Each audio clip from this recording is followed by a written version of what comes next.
Not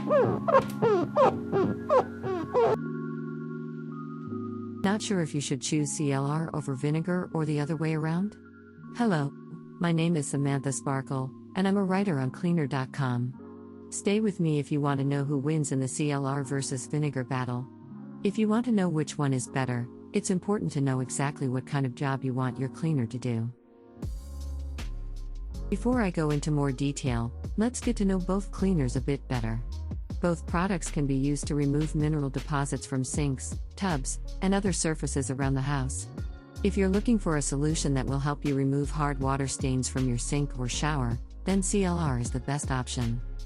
CLR contains hydrochloric acid and sodium hydroxide, two chemicals that are known for their ability to remove mineral deposits and other buildups on hard surfaces.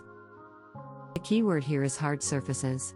These chemicals won't work on soft surfaces, and they might even be corrosive when it comes to surfaces like wood, clothing, wallpaper, carpeting, and some laminated surfaces. You should always spot test first on an inconspicuous area. Vinegar, on the other hand, is a great all-purpose cleaner that can help with a lot of different cleaning tasks. Vinegar is also good at removing mineral deposits and other buildups from hard surfaces, but it doesn't have the same effect on soft ones as CLR does.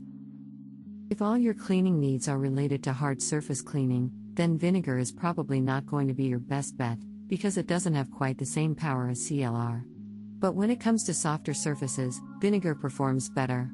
However, you should still pay attention because vinegar can damage some surfaces like countertops, electronic screens, hardwood floors, and so on.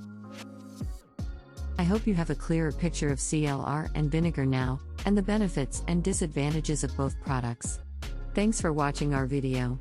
In case you need more information about this topic, please read the full article below this video. In case you're watching us on YouTube, you can find the link to the article in the description.